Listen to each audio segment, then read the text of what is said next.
آج خود اچھا گھڑی اس کے پاس پہنچی حکومت کیسے میں ہے ہوتے ہوئے قاسم بھی صاحب؟ جرمانے دوسرے ملک ان کو کر رہے ہیں, ان کو شرم نہیں آتی ان کو. گھڑی عمر صاحب کے پاس پہنچی کیسے ہے, یہ بھی ایک سوال ہے. ایک بریک لیتے ہیں قاسم صاحب, بریک کے بعد یہیں سے گفتگو سلسلہ جوڑیں گے, ہمارے ساتھ رہیے.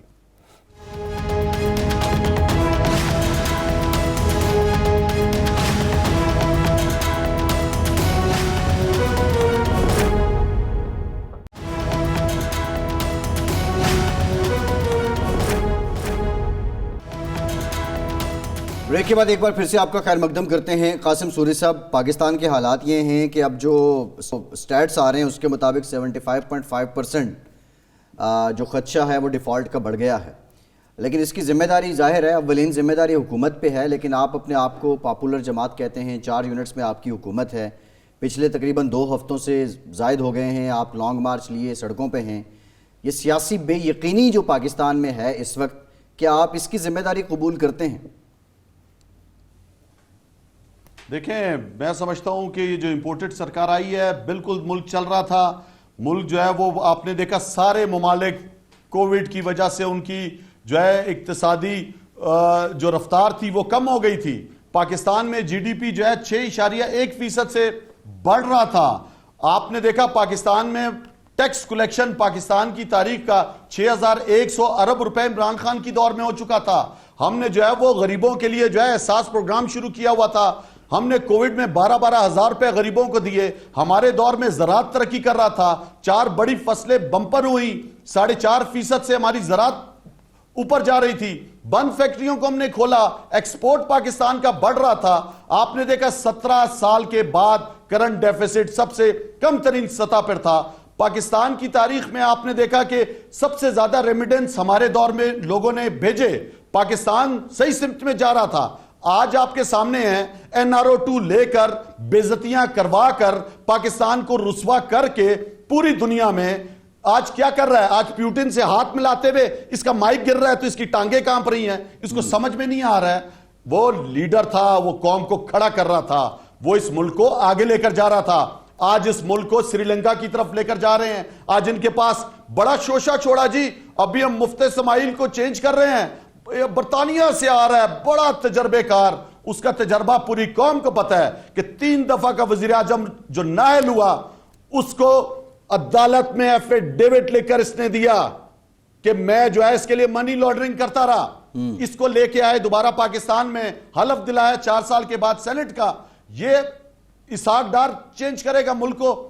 نقلی جو ہے پہلے ڈالر کی قیمت کم کی, آج کدھر ہے اسحاق ڈار؟ آج کیوں نہیں آ رہا ہے سامنے قوم کے سامنے؟ کیوں نہیں بتاتا کہ اس کی معیشت ڈوب رہی ہے اور میں اس کو ڈوبانے والا ہوں, میں منی لانڈرر رہ چکا ہوں. آپ مجھے بتائیں ملک اس طرح نہیں چلے گا ان فراڈیوں سے. کیسے چلے گا؟ کوئی اعتبار نہیں کرتا. ہم تو یہی جاننا چاہ رہے ہیں ملک کیسے چلے گا. کو دبانے کی کوشش کریں,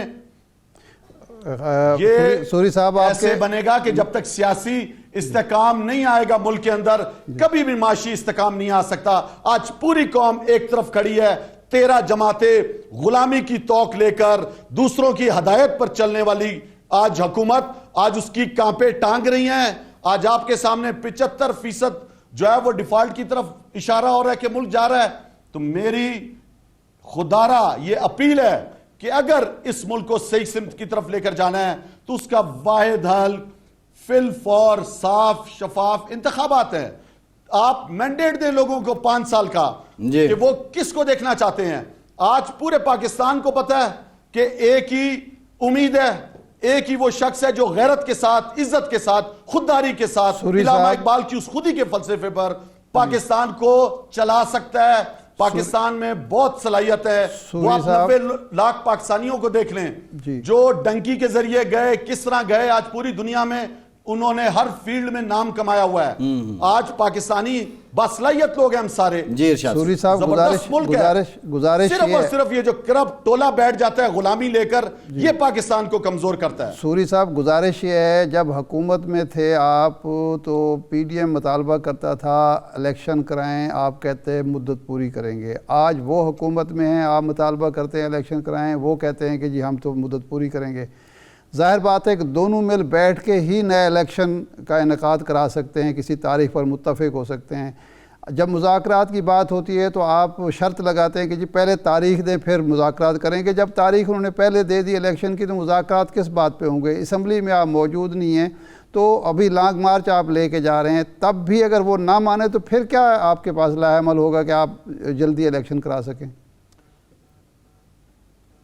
دیکھیں, سب سے بڑی چیز ہے اس ملک کے 22 کروڑ عوام وہ باشعور ہو چکے ہیں, ان کو شعور آ گیا ہے, ان کو بھی آپ کنٹرول نہیں کر سکتے آپ چھڑی کے ذریعے. آپ انہیں تھانے اور کچہری کی بھی سیاست دیکھ لی, آپ نے دیکھ لیا کہ جو آواز حق اور سچ کی اٹھا رہا ہے ارشد شریف, اس کی کس طرح زندگی تنگ کی گئی, کس طرح 17-18 کیسز کیے گئے, مجبور کیا گیا بیچارے کو. آپ کے چیف جسٹس کو وہ درخواستیں لکھ کر دیتا رہا کہ میری زندگی خطرے میں ہے, پھر دبئی سے ڈیپورٹ کرایا, سب تماشے دیکھ لیے, اس بیچارے کو شہید کر دیا کینیا میں, دوسرے صحافیوں کو ڈرایا دھمکایا. ہم سب پر بغاوت کا, غداری کا, دہشت گردی کا, FIA کے کیسز, توہین رسالت کے کیسز, کچھ نہیں ملا. پھر توشہ خانہ مل گیا, جب دیکھا نہیں ڈر رہی ہے قوم, کھڑی ہو رہی ہے. آپ کے سوشل ایکٹیوسٹ کو ڈرایا گیا, ہر طرف سے کر دیا, میڈیا پہ پابندیاں, ہم سب کو ڈرایا, ننگا کرنا شروع کر دیا. ایک حد سے بھی آگے گزر گئے جو اعظم سواتی کے ساتھ کیا. قوم کھڑی ہو گئی ہے, قوم نے خوف کے بت توڑ دیے ہیں, قوم نہیں چاہ رہی ہے غلامی, قوم ان چوروں کو نہیں دیکھنا چاہتی ہے اپنے حکمران. نہیں میرا تو سوال یہ ہے کہ فیصلہ ہو. سر قوم یہ چاہ تو رہی مان تھی, لیا ہم نا, تو کہہ رہے تھے EVM مشین لا رہے تھے کہ آپ حق اور سچ کا آپ لاؤ, دھاندلی کا سلسلہ ختم کرو. اوورسیز کو حق دیا, بھاگ گئے, ڈر گئے ان سے بھی. سوری صاحب الیکشن کیسے ہوں گے؟ ایک ہی حل ہے, الیکشن کیسے لیں گے آپ؟ الیکشن آپ کیسے لیں گے؟ الیکشن کیسے لیں گے؟ قوم جاگ چکی ہے, لاکھوں لوگ نکل رہے ہیں. کل میں جوب گیا ہوں, ڈسٹرکٹ جوب بلوچستان میں, جس طرح عوام باہر آئی ہے, جس طرح حقیقی آزادی کا جلسہ ہوا ہے. ہمارا ایک سوال ہے, یہ آپ دیکھیں گے کہ عوام کا سمندر انشاءاللہ آئے گا. کمشنر پہ اعتراض ہے, الیکشن کمشنر پہ آپ کو اعتراض ہے. آج حکومت کہتی ہے الیکشن کمشنر بدلتے ہیں, آپ کیسے بدلیں گے جب آپ اسمبلی میں ہی موجود نہیں ہیں؟ کوئی طریقہ ہوگا نا, ایک کتاب بھی تو ہے آئین کی, اس کے تحت جاگے ہوئے 22 کروڑ عوام بقول آپ کے, اس کے تحت چلیں گے نا. یہ وہ فراڈی ہیں جو آخری حد تک جائیں گے. یہ وہ لوگ ہیں جنہوں نے جو غلامی دے کر ملک کو غلام بنا کر اپنے NRO لیے ہوئے ہیں. یہ تو ابھی بھی نوٹ چھاپنے کے چکر میں ہیں, یہ پھر پیسہ بنانے کے چکر میں ہیں. آپ کے سامنے سیلاب زدگان کو پیسہ آیا, وہ خود ملک کہہ رہا ہے, برطانیہ کہہ رہا ہے کہ اس کے پاس ثبوت پڑے ہوئے ہیں وہاں پہ ڈیلی میل کے پاس. لیکن سوری صاحب آپ غلامی کا بار بار ذکر کر رہے ہیں, خان صاحب تو کہتے ہیں کہ سازش کا معاملہ تو پیچھے چھوڑ دیا, اب وہ امریکی سازش کا ذکر نہیں کرنا چاہتے ہیں. وہ یہ بھی کہتے ہیں کہ رشیا کا دورہ غلطی سازش کے ذریعے آئے ہیں. یہ جی کس کے ذریعے آئے ہیں؟ سازش کے ذریعے آئے ہیں. کون سی سازش؟ پاکستانی عوام کے لیے گئے تھے رشیا, 40% کون سی سازش کے ذریعے آئے ہیں؟ اور گندم لینے گئے تھے. یہ جو ہے کون سی آپ کے سامنے, کس کو ڈی مارچ کیا, کس ملک کو, کس ملک کہ آپ کے اسسٹنٹ اسٹیٹ سیکرٹری ڈونلڈ نون نے پاکستان کے سفیر کو بلایا, کس نے وہ مراسلہ جو 7 مارچ کو وہاں پہ اس کو بلاتا ہے, اور 8 کو میں قومی اسمبلی میں چیئر کر رہا ہوں, 8 کو جو ہے یہاں پہ پیش ہو رہی ہے عدم اعتماد کی تحریک. کیا پاکستانی اندھے ہیں؟ کیا پاکستانیوں کو سمجھ نہیں آتا؟ سب سمجھ میں آ گیا ہے, پوری قوم بے وقوف ہے. کیا آپ سمجھتے ہیں کہ جو 9 سیٹوں میں سے 8 سیٹ ورلڈ ریکارڈ ہے کہ ایک لیڈر 8 سیٹوں پہ کھڑا ہو اور جیت جائے, اور لوگوں کو پتہ بھی ہو کہ اس نے قومی اسمبلی نہیں جانا؟ سب کو سب کچھ پتہ ہے. سوری صاحب گزارش سنیں ذرا, آپ یہ بات یہاں پہ تو کرتے ہیں, پاکستان کے میڈیا پہ تو آپ یہ بات کرتے ہیں, لیکن عمران خان جب CNN کو انٹرویو دیتے ہیں, ڈوچے والے کو انٹرویو دیتے ہیں, فائنینشیل ٹائمز کو انٹرویو دیتے ہیں, پھر وہ امریکی سازش کا ذکر نہیں کرتے, پھر کہتے ہیں کہ آئی لیفٹ بیہائنڈ. تو یہ تو تضاد ہے. ساری باتوں کا سب کو پتہ ہے. وہ کہتے ہیں کہ کس ملک کو ڈیمارش ہوا, اس ملک کو پتہ ہے, CNN کو بھی پتہ ہے, آپ کے جو برطانیہ کے, آپ کے جرمن ٹی وی ہو, چاہے وہ کسی بھی انٹرنیشنل میڈیا پہ بیٹھتے ہیں, وہ کوئی چوروں کی طرح ان کے ہاتھ نہیں کانپ رہے ہوتے. وہ جب ڈونلڈ ٹرمپ کے ساتھ بیٹھے تھے, ٹانگ پہ ٹانگ رکھ کر بیٹھے ہوئے تھے, وہ پرچی نہیں پڑھ رہے ہوتے کسی کے سامنے, وہ اپنی عوام کے حق کی آواز اٹھا رہے ہوتے ہیں. سوری صاحب یہ بتائیں کہ آپ نے جو استعفے تھے آپ کی پارٹی کے تحریک انصاف کے, آپ نے بھیجے الیکشن کمیشن کو بھی اور عدالت عظمیٰ کو بھی, لیکن عدالت عظمیٰ نے اپنے فیصلے میں لکھا کہ ہمیں تو کوئی استعفے موصول نہیں ہوئے. بعد میں بھی ایک سماعت کے دوران انہوں نے کہا, الیکشن کمیشن بھی کہتا ہے کہ جی ہمیں تو استعفے موصول ہی نہیں ہوتے, اور وہ دبا کے بیٹھے ہوئے ہیں موجودہ قومی اسمبلی کے. آپ میں ذرا وہ سٹوری بتائیں کہ وہ استعفے کہاں غائب ہو گئے؟ دیکھیں جب میں قائم مقام اسپیکر تھا جی تو وہ استعفے باقاعدہ میں نے لیے، میں نے منظور کیے، اور جب اسپیکر استعفے منظور کر لے تو وہ منظور ہو جاتے ہیں. جی انہوں نے پھر ٹوپی ڈرامہ رچایا کہ کسی طرح اس امپورٹڈ سرکار کی جو اسمبلی ہے، قومی اسمبلی، اس کی حیثیت ہی ختم ہو جائے گی جب پاکستان کی سب سے بڑی جماعت استعفے دے رہی ہے. تو اس کے بعد یہ جو آئے ہیں آپ کے امپورٹڈ سرکار کے اسپیکر، یہ جو کبھی ان کی جو تصویریں آ رہی ہیں، کبھی کینیڈا میں وہ مزے لے رہے تھے جب یہاں پہ سیلاب ہو رہا تھا، تو انہوں نے کہ نہیں جی میں یہ استعفے منظور نہیں کر رہا. جب میں استعفے منظور کر چکا تھا، جب میں کر دیا اور سائن ہوئے میں نے اس کو جو ہے وہ سوشل میڈیا پہ بھی دیا ہے، سب نے شیئر کیا ہے، تو اس کو دوبارہ سے جی میں اسپیکر ہوں، ابھی میرا اختیار ہے، میں اس کو استعفوں کو منظور نہیں کرتا. پھر وہ جو آپ نے آڈیو لیکس بھی کی، جو انہوں نے سمجھا سب سے کمزور سیٹیں ہیں پاکستان تحریک انصاف کی، یہ پی ڈی ایم کا ٹولہ شاید جیت جائے گا، ان سیٹوں پر 20 پر جو ہے انہوں نے 12 سیٹیں تھیں یا 14، اس پر انہوں نے جو ہے وہ ڈی سیٹ کیا لوگوں کو. لیکن اس کے باوجود آپ نے دیکھا کہ عوام نے پھر فیصلہ دیا، پاکستان تحریک انصاف کے چیئرمین کھڑے ہوئے اور وہ سیٹیں سویپ کی انہوں نے. وہ آپ درست فرما رہے ہیں. میرا سوال یہ تھا کہ آپ نے کسی فول پروف سسٹم کے تحت وہ سپریم کورٹ کو وہ الیکشن کمیشن کو نہیں بھیجی تھی؟ نہیں بھیجے جاتے استعفے، سپریم کورٹ کا کوئی کام نہیں، نہیں ہوتا سوری، استعفے میں. الیکشن کمیشن میں اسپیکر جو ہے وہ بااختیار ہوتا ہے، الیکشن کمیشن کے پاس الیکشن کمیشن کو تھرو پراپر چینل. جی دیکھیں اس کے بعد جب میں نے استعفے کیے تھے، استعفے منظور ہو گئے تھے، وہ ایک تھرو پراپر چینل سے جاتے ہیں، اسپیکر خود پکڑ کے نہیں لے کر جاتا ہے، اسمبلی کا اسٹاف ہوتا ہے، اس کو آرڈر کر دیے تھے میں نے اسپیکر کے طور پر قبول کر لیے تھے. اس کے بعد جو ہے وہ آپ کی دفتری کارروائی ہوتی ہے. ٹھیک ہے، صحیح ہے، ٹھیک ہے. قاسم سوری صاحب بہت شکریہ آپ کے وقت کا، آپ ہمارے ساتھ موجود تھے. ڈپٹی اسپیکر اور پاکستان تحریک انصاف کے سینئر رہنما کچھ بات پاکستان کی معیشت سے متعلق کریں گے. گزشتہ روز بلاول بھٹو صاحب نے کہا کہ نظام نہیں چل رہا، آج فضل الرحمان صاحب کہتے ہیں کہ پاکستان کے حالات مشکل ہیں. اب جو کتاب ہے، جو سٹیٹس ہیں، وہ کیا کہتے ہیں، وہ بھی کوئی اچھی خبر نہیں ہے. بریک کے بعد پاکستان کی لڑکھڑاتی معیشت پہ بات کریں گے.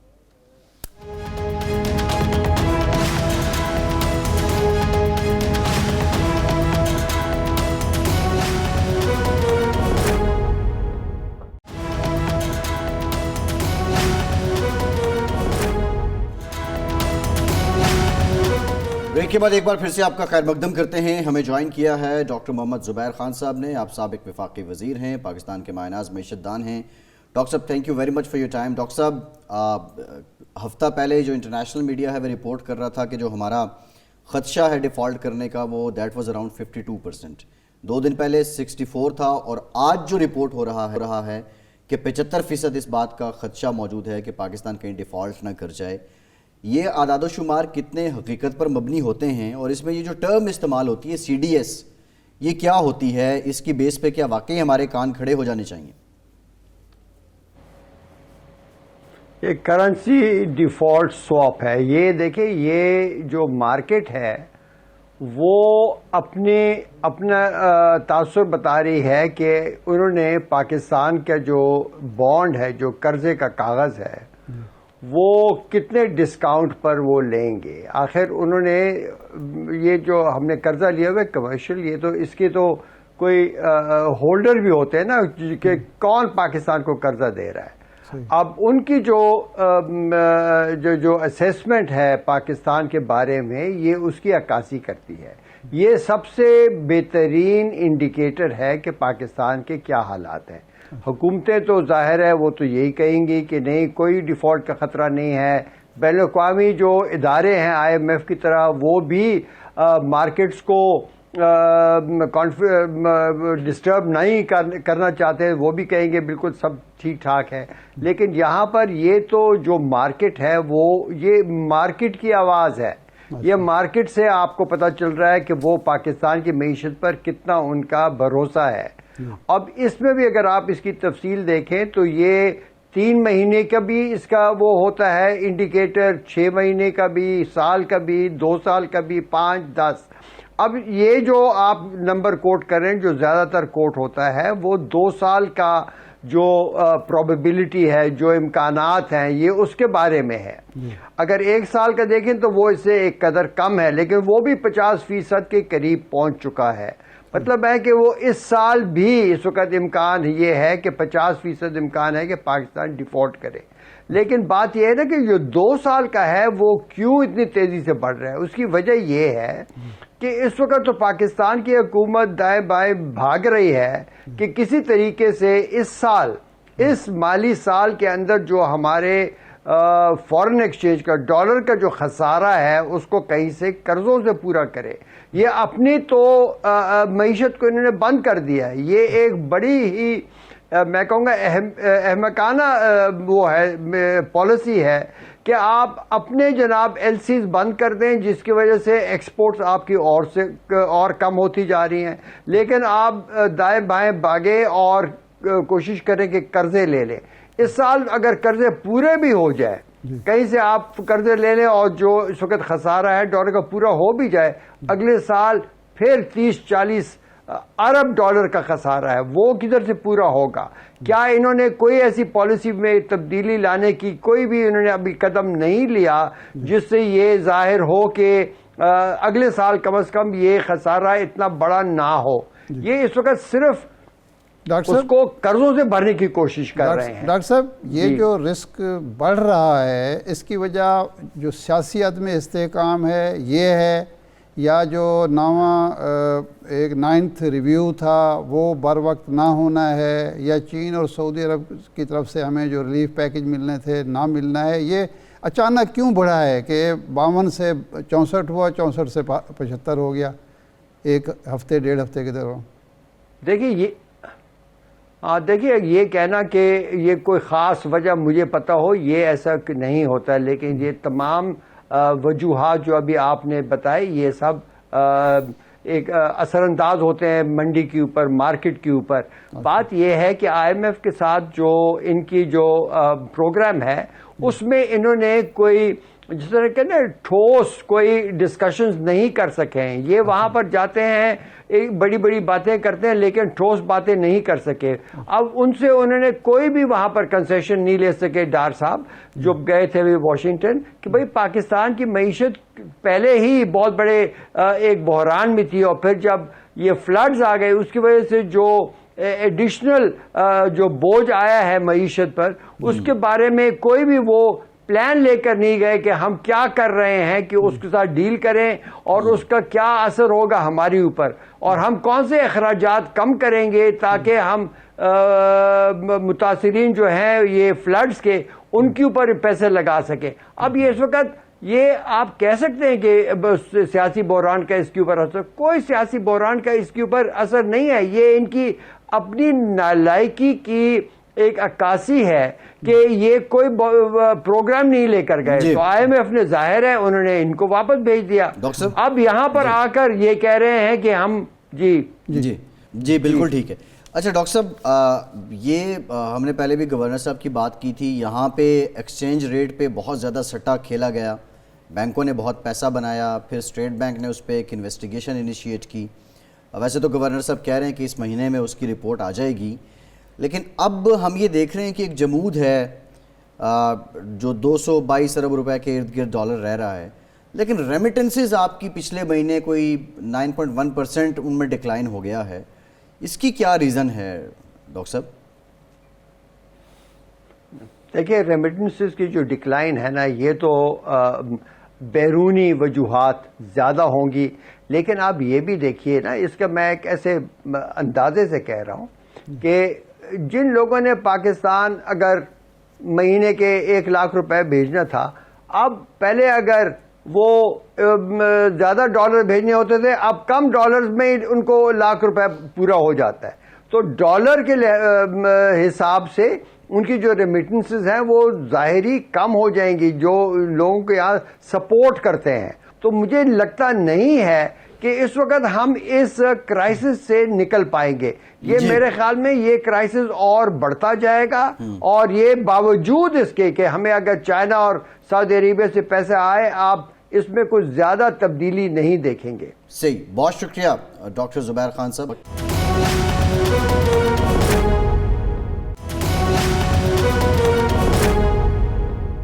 ارشاد صاحب، حقائق یہ ہیں جو ہمیں عوام بھی بتاتے ہیں ان کی حالت دیکھ کے بھی، اور جو ہمیں کتابیں بھی بتاتی ہیں اور سرکاری ادارے بھی بتاتے ہیں. لیکن ہمارے ہاں جنگ کچھ اور ہے. ہمارے ہاں تو وہ فراڈیا اینڈ ایکس وائی زی اور اس طرح کے معاملات چل رہے ہیں. کیا کب تک یہ سسٹین کرے گی حکومت، اور کب تک سسٹین کرے گا عمران خان کا لانگ مارچ؟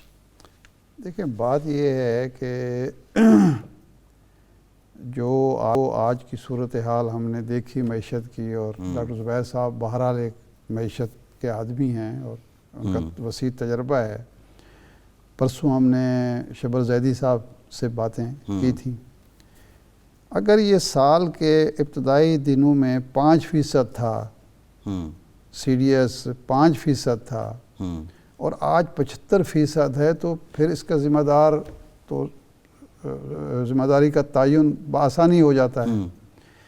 اب یہ کہنا کہ جی ہم ڈیفالٹ سے نکل کے ہم یہ کر دیں، جب یہ مثال بنتی نہیں ہے کہ جب مشرقی پاکستان میں ڈھاکہ ڈوب رہا تھا تو یحییٰ خان بھی یہی کہہ رہے تھے کہ ہم کسی قیمت پہ 1 انچ زمین پر، جنرل نیازی کے بیانات بھی یہی تھے، اور یحییٰ خان کے 1 انچ زمین پر قبضہ نہیں کرنے دیں گے. وہ ڈھاکہ میں داخل ہو چکے تھے، اور ہم بھائی اعداد و شمار یہ بتا رہے ہیں کہ جو آپ کے زر مبادلہ کے ذخائر 17 ارب ڈالر تھے، یعنی 16.89 اس وقت تھے، وہ 8 پہ پہنچ چکے ہیں. اس دوران آپ کو ریلیف پیکج بھی ملے اور رول اوور بھی ملا، اور اسی دوران آپ کو پارکنگ کے لیے بھی پیسے ملے. اس کے باوجود آپ 8-9 ارب ڈالر خرچ کر چکے ہیں، اور 1 ارب ڈالر پر منتھ 970-75 آپ کے خرچہ ہے اس کا. ایل سیز کھول نہیں رہی. انڈیویجولی جو $10,000 لے جانے کی اجازت تھی، وہ $5,000 آپ نے رکھ لی ہے، کر دی ہے، اور پتہ نہیں کتنا عرصہ یہ سلسلہ جاری رہے گا. اب جو لوگ ملک زیادہ تر سفر کرتے ہیں بیرون ملک، یہ تو ان سے وہ بتا سکتے ہیں کہ کتنی مشکل پیش آ رہی ہے. اور پھر یہ کہ ڈالر مل نہیں رہا ہوتا. ایک تو ہوتا ہے نا کہ مارکیٹ میں زیادہ ریٹ پہ چلو جی مل رہا ہے، اب مل ہی نہیں رہا تو آپ کیا کریں گے. تو میرا خیال ہے کہ اب اس غلط فہمی سے نکلنا چاہیے کہ جی ہم معیشت بہتر کر لیں گے، اور بہتر کر کے پھر الیکشن میں جائیں گے اور ووٹ سمیٹیں گے. یہ جو ووٹ لینے کی سیاست ہے نا، اور ووٹوں کی خاطر معیشت کو خراب کرنے کی سیاست، پہلے اسی نے ہمیں تباہ کیا ہے. ہمارے حالات اس وقت خراب ہونا شروع ہوئے معاشی، 1990 تک ہماری معیشت انڈیا سے بہتر تھی، بنگلہ دیش سے بہتر تھی، سری لنکا سے بہتر تھی، ارد گرد کے تمام ممالک سے بہتر تھی. جب آپ نے سیاست پر معیشت کو قربان کرنا شروع کیا، ایسے پروجیکٹ بنائے جو پیداواری پروجیکٹ نہیں تھے. قرضے دنیا بھر میں ترقی کا زینہ سمجھے جاتے ہیں کہ آپ پیداواری مقاصد کے لیے قرضہ لیں، آپ اس سے انڈسٹری لگائیں، آپ اس سے تعلیم کے شعبے کو ترقی دیں، صحت کے شعبے پر آپ پیسہ خرچ کریں، سسٹینیبل ڈیولپمنٹ جس کو کہا جاتا ہے. تو وہ قرضہ مفید ہے کہ 1 لاکھ پالیٹکس ہو رہی ہے یہاں پہ، یہاں سسٹینیبل پالیٹکس ہو رہی ہے اور معیشت کو برباد کیا جا رہا ہے. اور ضد یہ ہے کہ نہیں جی ہم نے تو اس وقت تک چمٹے رہنا ہے حکومت سے جب تک کہ خدا نہ خواستہ. ادھر بھی ضد ہے ادھر بھی ضد، دونوں سائیڈ پہ ہے. اب دوسرا پہلو کہ لانگ مارچ کب تک سسٹین کرے گا؟ دیکھیں لانگ مارچ کو صرف یہ نہ دیکھیں کہ وہ الیکشن کی تاریخ لینے کے لیے. عمران خان صاحب اس سے جو سب سے بڑا مقصد حاصل کر رہے ہیں وہ یہ ہے کہ ان کی ایک الیکشن کمپین چل رہی ہے. جی ٹی روڈ کی پارٹی سمجھی جاتی تھی. محترمہ بے نظیر بھٹو صاحبہ کہا کرتی تھی کہ مسلم لیگ جی ٹی روڈ کی پارٹی ہے. یعنی جی ٹی روڈ جو ہے اس کے ارد گرد ووٹر بستا ہے مسلم لیگ نون کا. آج جی ٹی روڈ پر قبضہ کس کا ہے؟ عمران خان صاحب بلا ناغا. نہیں جی ٹی روڈ پہ تو نواز شریف بھی قبضہ کر کے آئے تھے مجھے کیوں نکالا کے وقت. آئے تھے نا، آئے تھے ہاں، لیکن آج وہ حکومت میں ہیں. آج حکومت میں وہ ہیں، لیکن استعفے اس لیے منظور نہیں کیے جا رہے ہیں پی ٹی آئی کے کہ الیکشن کرانا پڑے گا. وہ جو کہا تھا نا کہ کہا کابل کو جانا ہے, کہا کابل چلے جاؤ, کہا افغان کا ڈر ہے, کہا افغان تو ہوگا, کہا ہم اونٹ پر بیٹھیں, کہا تم اونٹ پر بیٹھو, کہا کوہان کا ڈر ہے, کہا کوہان تو ہوگا. اب الیکشن میں جاتے ہوئے ڈر لگتا ہے کہ کپتان کا ڈر ہے یا خان کا ڈر ہے. مجھے اس پہ جان یاد آ گیا ہے ان کی ادائے ناز کا, ہم سے یہ مان تھا, عمر گزار دیجئے, عمر گزار دی گئی, الیکشن کرا دیجئے, الیکشن کرا دیے جائیں تو معاملہ حل ہو جائے گا. بات یہ ہے کہ معیشت, اچھا بیرونی عوامل بھی ہیں, اس کو بھی مد نظر رکھنا پڑے گا کہ یہ جو یوکرین کی جنگ ہے وہ تو چل رہی ہے, یا تو وہ رک جائے.